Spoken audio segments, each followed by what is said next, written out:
Hello everyone, this is Manisha Vimal. Welcome to GK and GS preparation. इस वीडियो में हम सीटेट की मैथ्स पेडागोजी के कुछ प्रीवियस ईयर क्वेश्चन डिस्कस करने वाले हैं जो कि सीटेट के एग्ज़ाम के लिए इम्पॉर्टेंट हो सकते हैं। तो आइए देखते हैं। पहला क्वेश्चन, प्राथमिक कक्षाओं में बच्चे गणित में क्या सीखते हैं? इसके आकलन का ध्यान किस पर नहीं होना चाहिए? तर्क कौशल का विकास पर हमें ध्यान नहीं देना चाहिए, या फिर के आकलन पर, या फिर गणितीय अवधारणाओं को समझना, या फिर गणितीय भाषा का विकास, या फिर गणित की समस्याओं का जवाब देने में सटीकता।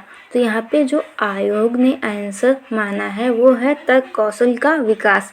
लेकिन यहाँ पे प्राथमिक कक्षाओं के जो बच्चे हैं उनके हिसाब से मुझे लगता है कि गणित की समस्याओं का जब वो जवाब देंगे तो ज़रूरी नहीं है कि उनमें सटीकता हो या फिर बिल्कुल सही उत्तर वो दे पाएँ। तो मेरे हिसाब से जो चौथा ऑप्शन यहाँ पे सही है, जिस पर हमें ध्यान नहीं देना चाहिए। हो सकता है बच्चा प्राथमिक स्तर के उतने सटीक आंसर ना दे पाए, लेकिन जो आयोग ने आंसर माना है वो कहा है तर्क कौशल के विकास पर जो बच्चे प्राथमिक कक्षाओं के जो बच्चे हैं वो गणित में क्या सीखते हैं, उसके आकलन का ध्यान किस पर नहीं होना चाहिए। तो ये तर्क कौशल का विकास के आकलन पर ध्यान नहीं होना चाहिए। तो आयोग ने आंसर ए माना है। तो हम ए के साथ जाएंगे। प्रश्न नंबर 2, प्राथमिक कक्षाओं में एक गणितीय अवधारणा के विकास में निम्नलिखित निर्देशों का अनुक्रम किस प्रकार किया जाना चाहिए? यहाँ पे प्राथमिक कक्षाओं की अगेन बात की गई है। चित्र बनाएंगे पहले, या फिर प्रतीकात्मक प्रतिनिधित्व का उपयोग करेंगे, या फिर अनुभव प्रदान करेंगे, या फिर भाषा के माध्यम से समझाएंगे।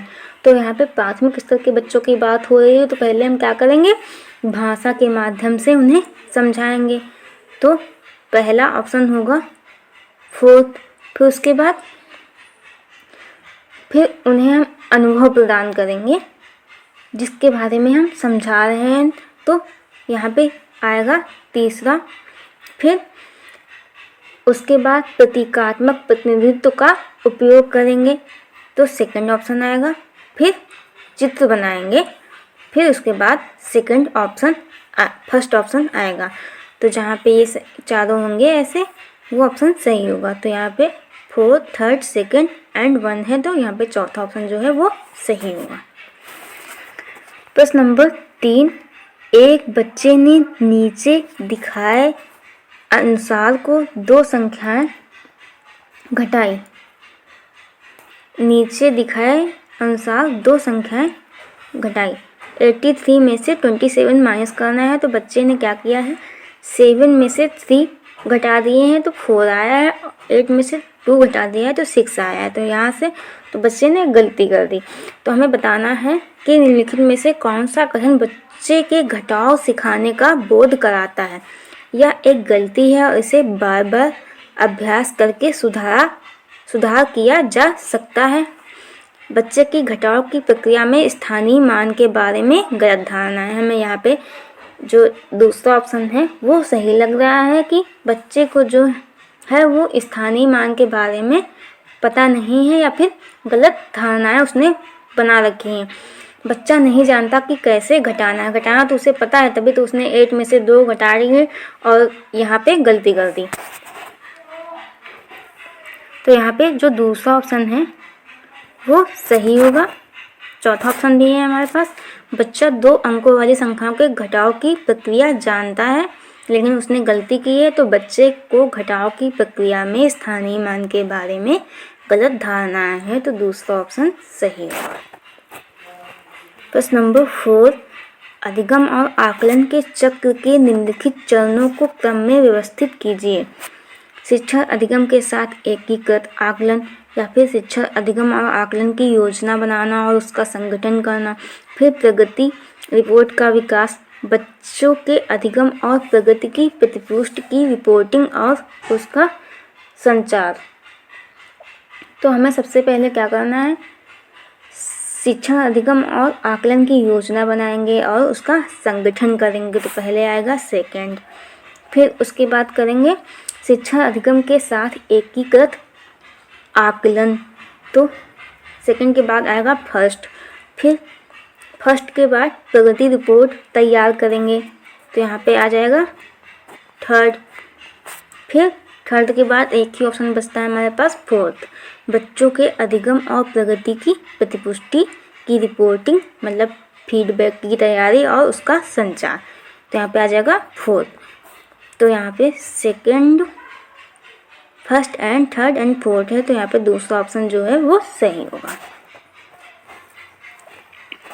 प्रश्न नंबर 5, रोमन अंकों का उपयोग आमतौर पर हिंदी अरबी अंकों जैसी संख्याओं के लेखन में क्यों किया जाता है?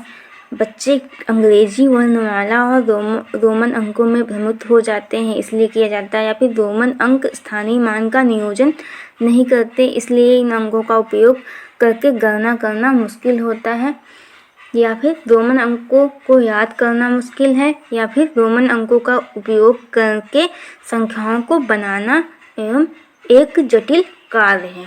तो रोमन अंकों का उपयोग इस लेखन जैसी संख्याओं के लेखन में क्यों नहीं किया जाता, हमें ये बताना है। तो रोमन अंक स्थानीय मान का जो है वो नियोजन नहीं करते हैं इसलिए इन अंकों का उपयोग करके गणना करना मुश्किल होता है, तो यहाँ पे दूसरा ऑप्शन सही होगा। प्रश्न नंबर 6, एक शिक्षक अपनी कक्षा में बच्चों को उनके परिवेश में मौजूद वस्तुओं के भौतिक गुणों को अपने शब्दों में समझाने के लिए प्रोत्साहित करता है। अपने छात्रों के साथ ऐसी गतिविधि करने के पीछे शिक्षक का सबसे उचित उद्देश्य क्या है? यह एक उपयोगी गतिविधि है जो एक बच्चे को आकारों का परिचय कराती है, या फिर यह एक बहुत ही रोचक गतिविधि है जिसे आकार की अवधारणा देखने के लिए खाली समय में किया जा सकता है, या फिर बच्चे अपनी भाषा में वस्तुओं को समझाने का आनंद लेते हैं जैसे कि वे डम्ब शराट्स खेलने का आनंद लेते हैं, या फिर फोर्थ ऑप्शन, यह बच्चों को अनौपचारिक रूप से किसी वस्तु के भौतिक गुणों का निरीक्षण करने का अवसर देता है जो आकारों के बारे में उनकी समझ को गहन बनाता है। तो यहाँ पे सभी ऑप्शन पॉजिटिव होंगे, लेकिन जो सबसे ज़्यादा एप्रोप्रिएट होगा हमें वो लगा के आना है ऑप्शन। तो यहाँ पे चौथा ऑप्शन सही होगा कि बच्चे जो हैं अनौपचारिक रूप से किसी वस्तु के भौतिक गुणों का निरीक्षण करने का अवसर देता है बच्चों को, जहाँ आकारों के बारे में उनकी समझ को गहन बनाता है। प्रश्न नंबर 7, अशिक्षित दुकानदार द्वारा उपयोग किए जाने वाले गणित में की संबंधित समस्याओं को हल करने में वैकल्पिक रणनीति के रूप में कक्षाओं में शिक्षकों द्वारा चर्चा की जानी चाहिए। हाँ, जरूर की जानी चाहिए। गणित कक्षा में उपयोगी नहीं है, बिल्कुल उपयोगी है। सभी गणितीय समस्याओं को हल करने में बहुत उपयोगी है। अब ऐसा नहीं है कि जो दुकानदार है वो सभी प्रकार की गणितीय समस्याओं को हल करने में सक्षम होगा, तो यहाँ पे सभी गणितीय समस्याओं के बारे में अगर हम बात करेंगे तो गलत हो जाएगा। ऑप्शन में अस्पष्टता और बहुत कम स्तर की शुद्धता है, ऐसा नहीं होता है। जो दुकानदार होते हैं वो बहुत ही सटीक तरीके से उनमें जो काउंटिंग वाली क्षमता होती है वो होती है, तो यहाँ पे कम स्तर की शुद्धता है, ये भी ऑप्शन गलत हो जाएगा। तो जो अशिक्षित दुकानदार द्वारा उपयोग किए जाने वाले गणित में की संबंधित समस्याओं को हल करने में वैकल्पिक रणनीति के रूप में कक्षाओं में शिक्षकों द्वारा चर्चा की जानी चाहिए, तो यहाँ पर पहला ऑप्शन सही होगा। प्रश्न नंबर 8, एक शिक्षक को गणित कक्षा में बच्चों के एक विषय समूह को कैसे संभालना चाहिए? कम क्षमता वाले बच्चों के अनुसार कक्षा प्रश्न हल करके और उच्च क्षमता वाले बच्चों को जटिल प्रश्न गृह कार्य के रूप में देकर, एक ही क्षमता वाले बच्चों को एक साथ समूहित रखकर और उनकी क्षमता के अनुसार प्रश्न देकर, एक ही कक्षा में सभी बच्चों को एक साथ समूहित कर या फिर अलग अलग क्षमता वाले बच्चों को एक साथ समूहित रखकर, ताकि वे एक दूसरे से सीख सकें। तो हमें क्या करना है, हमें अलग अलग जो क्षमता वाले बच्चे हैं उनको एक साथ समूहित करना है, ना कि उनका अलग अलग वर्गीकरण करना है कि तेज बच्चे का समूह अलग बना दिया और जो थोड़ा सा वीक है पढ़ने में उनका ग्रुप अलग बना दिया। ऐसा नहीं करना है, सभी का मिक्स के रूप में ग्रुप बनाना है ताकि वो एक दूसरे से भी सीख सके। तो यहाँ पे चौथा ऑप्शन सही होगा। प्रश्न नंबर 9, गणित में सीखने के प्रतिफल इसलिए विकसित किए गए हैं ताकि वर्ष की अंत परीक्षाओं के लिए बच्चों को तैयार किया जाए, या फिर गणित गणना के लिए बच्चों को लघु विधियाँ बताई जाएं, या फिर विभिन्न शैक्षणिक सर्वेक्षणों में बच्चों की उपलब्धि बढ़ाई जाए, या फिर बच्चों द्वारा हासिल की जाने वाली कक्षावार दक्षता और कौशल को परिभाषित किया जाए। तो जो गणित में सीखने के प्रतिफल इसलिए विकसित किए गए हैं कि बच्चों द्वारा हासिल की जाने वाली कक्षावार दक्षता और कौशल को परिभाषित किया जा सके। तो चौथा ऑप्शन सही होगा। प्रश्न नंबर 10, निम्नलिखित में से कक्षा में हो रहा कौन सा कार्य एक गतिविधि है? बच्चों का अन्वेषण में लगना, या फिर शिक्षक समझाते हैं कि प्रश्न कैसे हल कर सकते हैं, बच्चों द्वारा कविता के रूप में गिनती का वाचन, बच्चों द्वारा श्यामपट्ट से नकल करना। तो यहाँ पे कक्षा में हो रहा कौन सा एक कार्य गतिविधि है? तो बच्चों द्वारा कविता के रूप में गिनती का वाचन करना एक गतिविधि होगा। तो यहाँ पे तीसरा ऑप्शन सही होगा। प्रश्न नंबर 11, बच्चों के बीच गिनती के कौशल को विकसित करने के लिए निम्नलिखित में से कौन सा पूर्व संख्या अवधारणा के रूप में सीखने के लिए आवश्यक नहीं है? यहाँ पे नहीं याद रखें। समूह बनाना आवश्यक नहीं है, एक एक संगतता आवश्यक नहीं है, या फिर क्रमबद्धता आवश्यक नहीं है, या फिर संख्या नाम यादृच्छिक रूप से पढ़ना आवश्यक नहीं है। तो यहाँ पे जो अगर हम पूर्व संख्या अवधारणा पढ़ा रहे होंगे तो समूह बनाना भी आवश्यक है, क्रमबद्धता भी आवश्यक है, संख्या नाम यादृच्छिक रूप से पढ़ना भी आवश्यक है। जो एक इम्पॉर्टेंट नहीं है वो है एक एक संगतता। तो यहाँ पे दूसरा ऑप्शन सही होगा।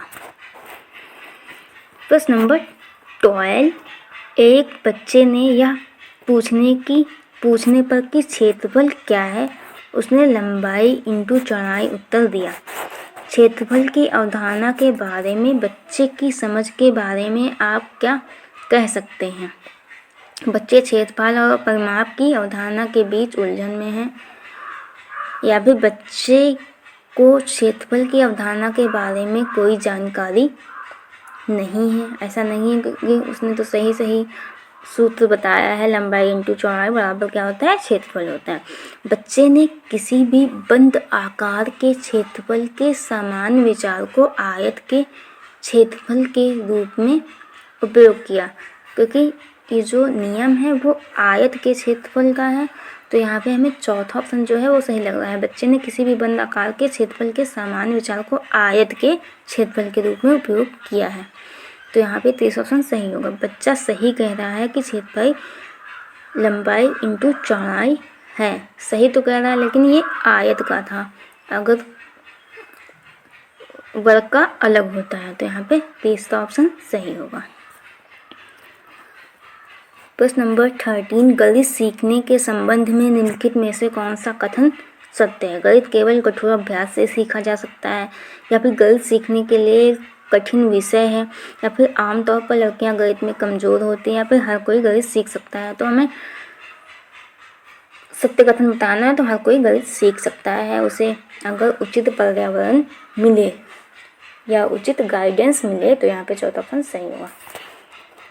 प्रश्न नंबर 14, पाइथागोरस प्रमेय को सिखाने के लिए एक शिक्षक ने एक शीट वितरित की जिस पर समकोण वाले 4 त्रिभुजों को खींचा गया था, और बच्चों को त्रिभुज की भुजाओं के बीच संबंध खोजने के लिए कहा जाता है। उपयुक्त परिस्थिति में शिक्षक ने प्रयोग की कौन सी विधि, हमें ये बताना है। प्रयोगशाला विधि यहाँ कहाँ प्रयोगशाला की बात की गई है? आगमन विधि, निगमन विधि, व्याख्यान विधि। तो ये जो होती है, पहले बच्चे को उदाहरण देना, फिर नियम बताना। तो ये कौन सी होती है विधि? आगमन विधि होती है। तो यहाँ पे दूसरा ऑप्शन सही होगा कि जो टीचर है उसने एक शीट वितरित की और उस पर जो समकोण वाले 4 त्रिभुजों को खींचा गया था, और बच्चों को त्रिभुजों की भुजाओं के बीच संबंध खोजने के लिए कहा जाता है। तो यहाँ पे दूसरा ऑप्शन सही होगा। प्रश्न नंबर 15, निम्नलिखित में से कौन सा कथन संकल्पना मानचित्र के बारे में सत्य नहीं है? संकल्पना मानचित्र नए शिक्षण को पूर्व ज्ञान से जोड़ने में सहायक है, या फिर संकल्पना मानचित्र अंतः संबंधित अवधारणाओं और उन्हें जोड़ने वाले लिंक का संग्रह प्रस्तुत करते हैं। तो यहाँ पे जो सत्य नहीं है वो हमें बताना है। ये दोनों सही हैं। संकल्पना मानचित्र केवल शिक्षकों द्वारा बनाया जाना चाहिए। संकल्पना मानचित्र जो है केवल शिक्षकों द्वारा नहीं, बच्चे भी बना सकते हैं इसे। तो यहाँ पे 30 ऑप्शन गलत हो जाएगा और जो सत्य नहीं है हमें वही बताना है। संकल्पना मानचित्र प्रकृति में पदानुक्रमित होता है। हाँ, होता है। तो यहाँ पे 30 ऑप्शन जो है वो सही होगा। प्रश्न नंबर 16, समावेशित विद्यालय में आप अपनी कक्षा के दृष्टिबाधित छात्रा की आवश्यकताओं को कैसे पूरा करेंगे? उन्हें अभ्यास के लिए अतिरिक्त समय देकर, उन्हें उच्च उपलब्धि वाले छात्रों के साथ बैठाकर, या फिर शिक्षक अधिगम की वैकल्पिक प्रणालियों और साधनों का प्रयोग कर, या फिर उन्हें विशेष शिक्षक के पास भेजकर। तो यहाँ पे जो दृष्टि बाधित बच्चा है उसके लिए हम वैकल्पिक प्रणालियों का प्रयोग करेंगे और साधनों का प्रयोग करेंगे उसके लिए, जिससे उसको हेल्प मिले। जैसे बच्चा देख नहीं सकता है तो रिकॉर्डिंग से उसे रिकॉर्डिंग्स उपलब्ध करवाएंगे ताकि वो सुनकर सीख सके। तो यहाँ पे 30 ऑप्शन सही होगा। प्रश्न नंबर 17, कक्षा थर्ड के छात्र ने 16 × 25 का गुणन इस प्रकार किया, और फिर ऐसे। इस प्रश्न को हल करने के लिए छात्र ने गुणन के किस नियम का प्रयोग किया है? प्रतिलोम गुणन सिद्धांत, या फिर वितरण गुणन सिद्धांत, या फिर साहचर्य सिद्धांत, या फिर पुनरावृत्त सिद्धांत। तो जब हम तोड़ कर संख्याओं का गुणनफल निकालते हैं तो वो साहचर्य सिद्धांत कहलाता है। तो यहाँ पे 30 ऑप्शन सही होगा। प्रश्न नंबर 18, निम्नलिखित में से कौन सा गणितीय प्रक्रम नहीं है? आकलन करना, पक्षांतर, मानस दर्शन, या फिर कंठस्थ करना। तो जो गणितीय प्रक्रम नहीं है वो है कंठस्थ करना, मतलब याद करना। मैथ ही एक ऐसा सब्जेक्ट है जिसे रटकर हम पास नहीं हो सकते कोई भी एग्जाम। तो यहाँ पे चौथा ऑप्शन सही होगा। प्रश्न नंबर 19, निम्नलिखित में से क्या प्रारंभिक संख्या संकल्पना से संबंधित नहीं है? मापन, वर्ग समावेश, वर्गीकरण, या संरक्षण। तो जो क्या प्रारंभिक संख्या संकल्पना से संबंधित नहीं है तो संरक्षण संबंधित नहीं है प्रारंभिक संख्या संकल्पना से। तो यहाँ पे चौथा ऑप्शन सही होगा। प्रश्न नंबर 20, संख्यांक और संख्या के विषय में निम्नलिखित में से कथन सही है? संख्यांक एक प्रतीक है जिसे संख्या को प्रदर्शित करने के लिए प्रयोग किया जाता है, या फिर एक संख्या को विभिन्न संख्यांकों द्वारा प्रदर्शित किया जा सकता है। तो यहाँ पे जो पहला है वो तो सही है। जो संख्यांक होते हैं, प्रतीक होते हैं जिसे संख्याओं को प्रदर्शित करने के लिए प्रयोग किया जाता है, लेकिन जो एक संख्या को है विभिन्न संख्यांकों द्वारा प्रदर्शित नहीं किया जा सकता। तो यहाँ पे पहला शुद्ध है और दूसरा अशुद्ध है। तो यहाँ पे तीसरा ऑप्शन सही होगा। प्रश्न नंबर 21,